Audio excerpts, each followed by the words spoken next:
jump to the day. Busy day, spring break.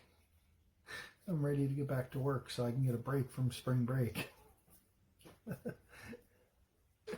As my mermaid gives me the pinky.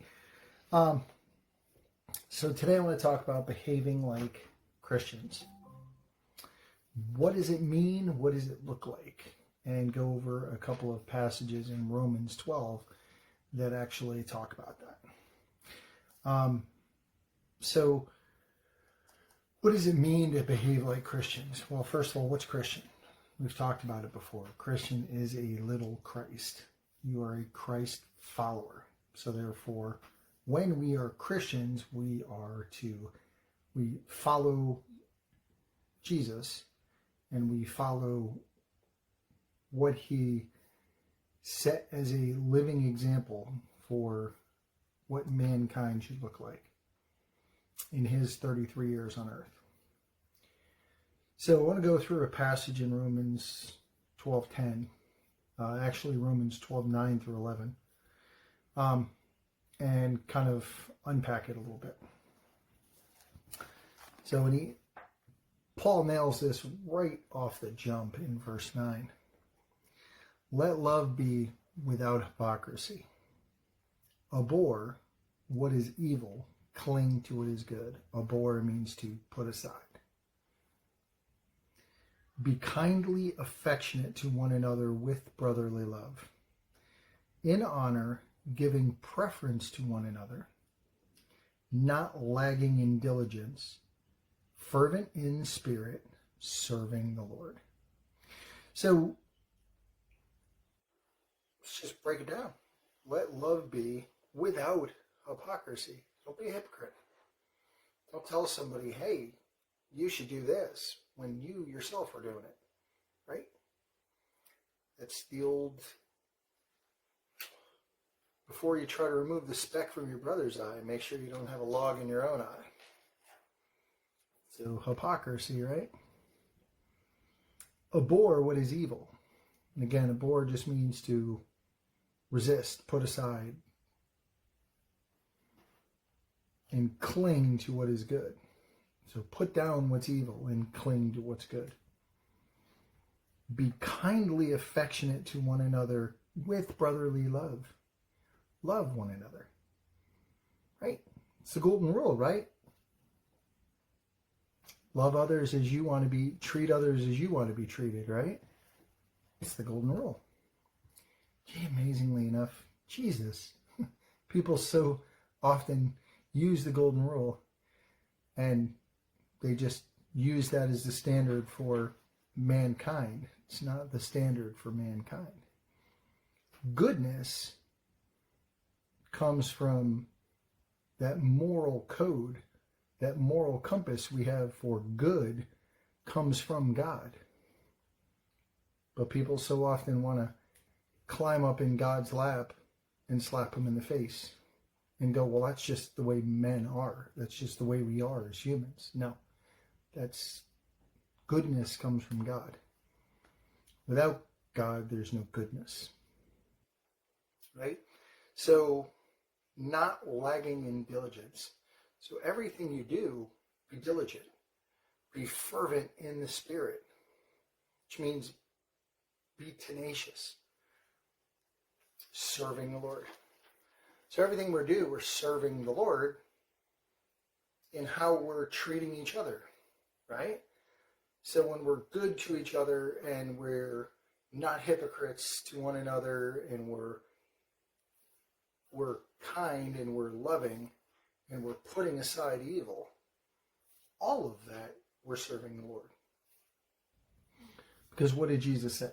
Well, you did to one of my brethren, you did to me. And in that he was talking about, when I was hungry, you fed me. When I was naked, you clothed me. When I was sick, you took care of me. When I was in prison, you came and visited me. And then his disciples were like, Lord, when did we see you sick? When did we see you naked? When did we? And he said, whenever you did this to one of my brethren, you did it to me. So you're treating the least of these and you're loving each other. All the same. loving each other like you love him, right? Behaving like a Christian. So, pretty simple.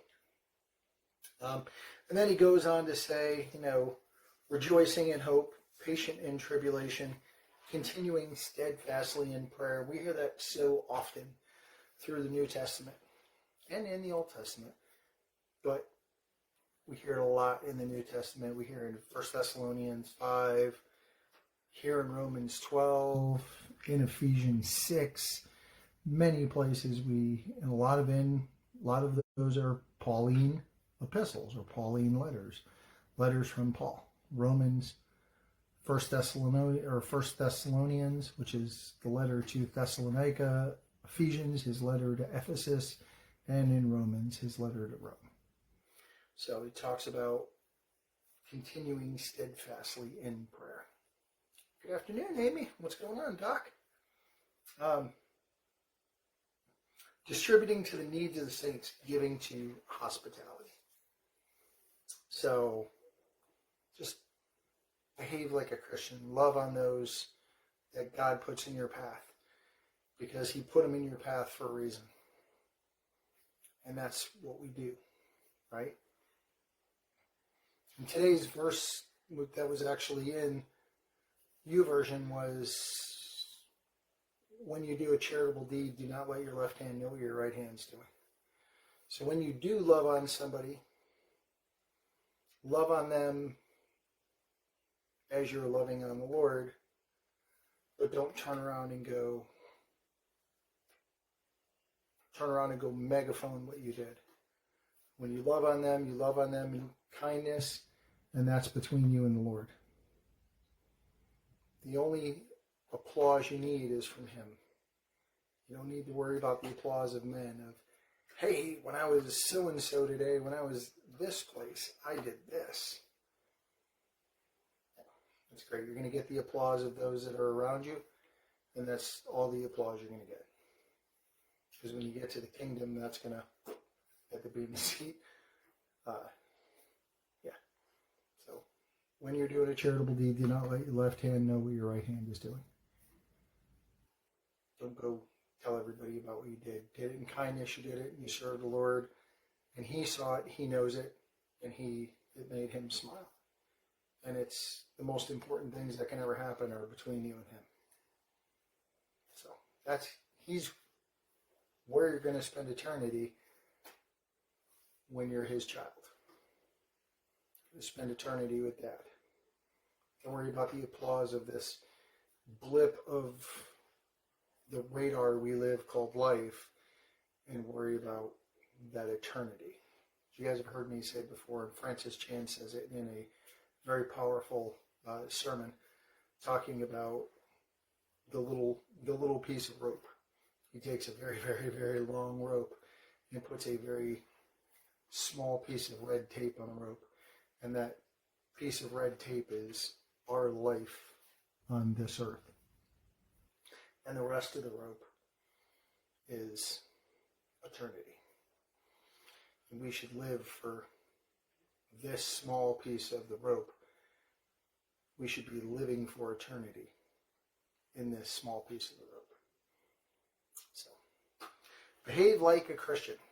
So, I love you guys. I know he loves you like crazy. We'll be back tomorrow with whatever Dad wants to talk about. I don't know. So, you guys have a blessed day today. Love you.